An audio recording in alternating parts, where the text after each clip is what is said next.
Assalamualaikum warahmatullahi wabarakatuh. Waalaikumsalam warahmatullahi wabarakatuh. Ya, bukan alat tulis kalian dan bersiap di depan laptop atau HP kalian masing-masing ya. Ya, Terima kasih yang sudah hadir hari ini dan bisa bergabung hari ini. Sebelum kita mulai kegiatan kita pada pagi hari ini, kita akan berdoa terlebih dahulu.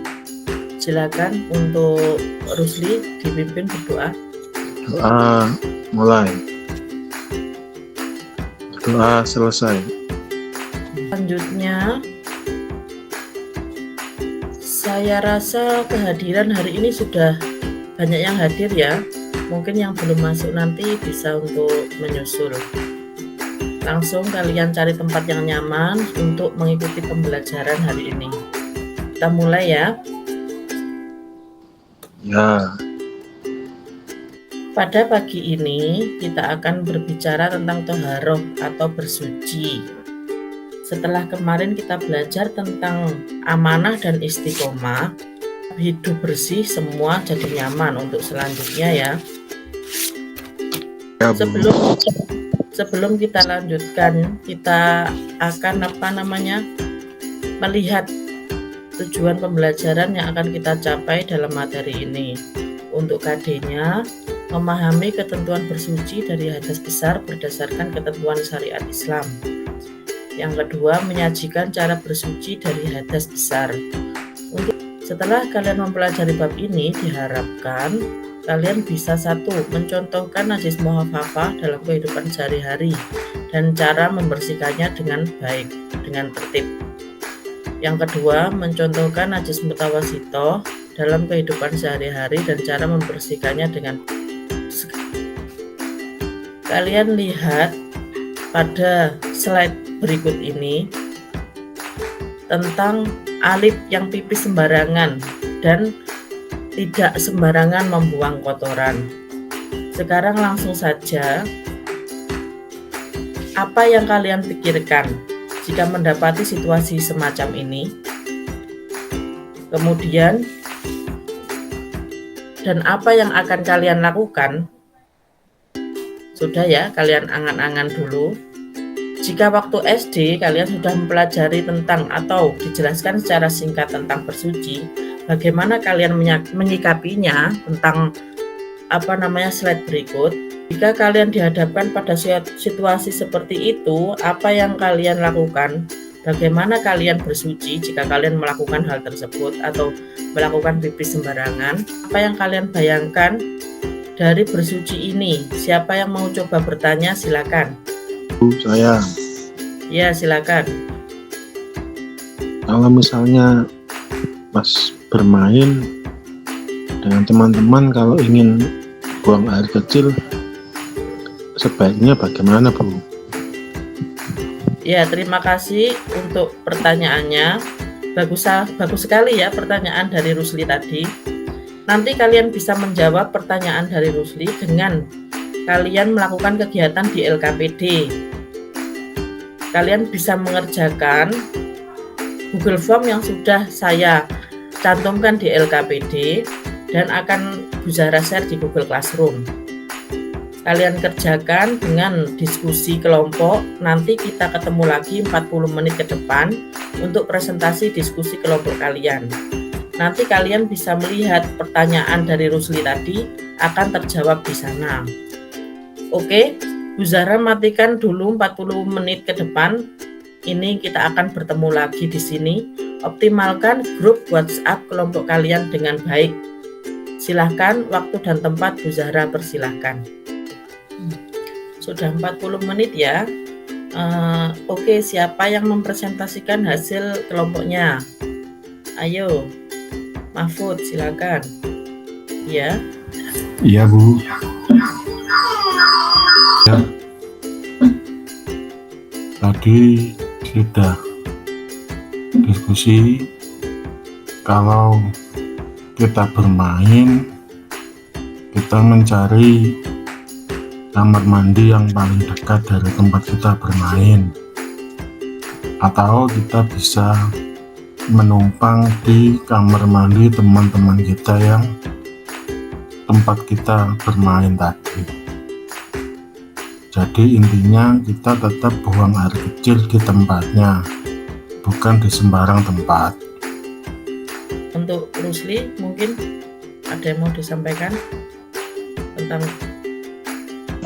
bersuci ini? Ya, tadi sudah. Toharo adalah menyucikan diri dari hadas kecil maupun hadas besar. Alhamdulillah, bagus sekali presentasi dari Mahfud tadi dan sudah ditanggapi oleh Rusli. Kalian hebat, kalian semua hebat.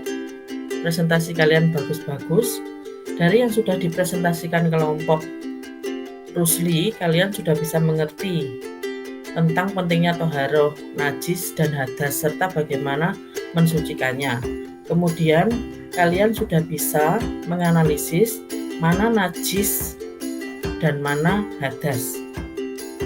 Terjawab sudah ya pertanyaan dari teman kalian tadi. Sebagai penguatan, Bu Zara akan tampilkan slide selanjutnya. Ada 4 poin yang akan kalian pelajari. Kemudian toharoh sendiri itu bersuci dari hadas, bersuci dari najis.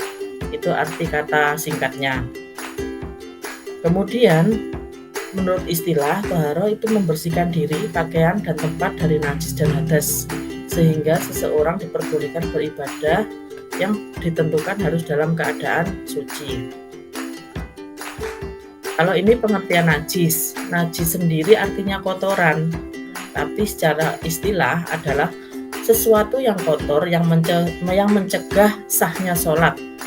Kemudian arti kata lainnya, sifat hukum suatu benda yang mengharuskan seseorang tercegah dari kebolehan melakukan sholat bila terkena atau berada di dalamnya. Najis sendiri ada 3, ada mukhafafah, mutawasitoh, dan mughaladoh. Selanjutnya pengertian hadas. Hadas itu ada hadas kecil, ada hadas besar. Hadas adalah keadaan tidak suci pada diri seorang muslim yang menyebabkan ia tidak boleh sholat, tawaf, dan lain sebagainya.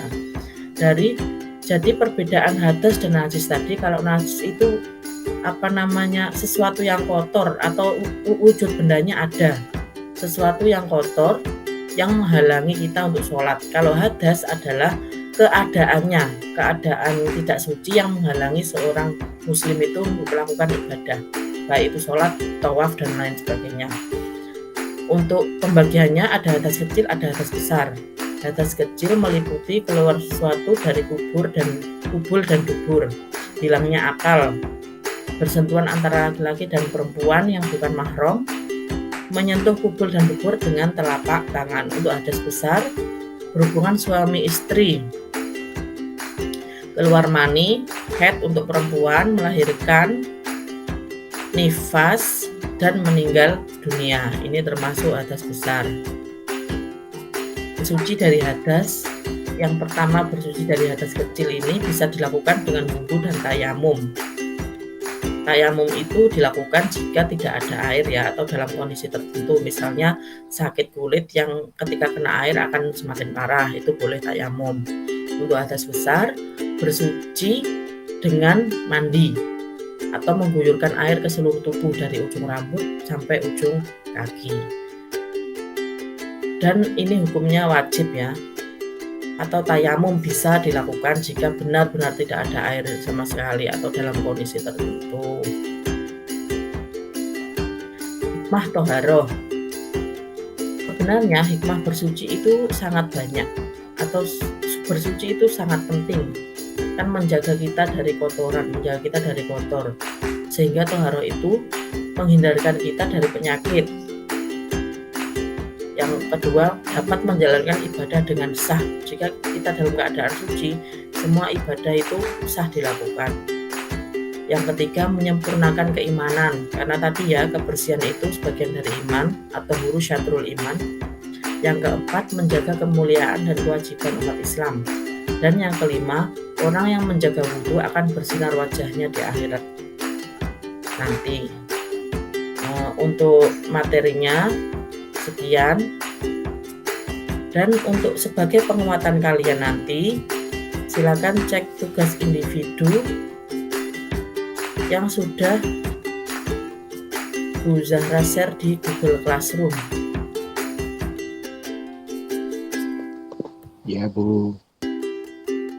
Kemudian nanti setelah dikerjakan kalian langsung serahkan ya, jangan menunda-nunda tugas, karena jika tugas itu ditunda akan semakin menumpuk. Toharo itu sangat penting dilakukan, karena toharo itu adalah sebagai awal agar kita bisa melaksanakan ibadah. Sampai sini bisa dipahami? Untuk hari ini sekian, sampai di sini. Jangan lupa tetap semangat dan selalu patuhi protokol kesehatan. Akhirul kalam, wassalamualaikum warahmatullahi wabarakatuh. Waalaikumsalam warahmatullahi wabarakatuh.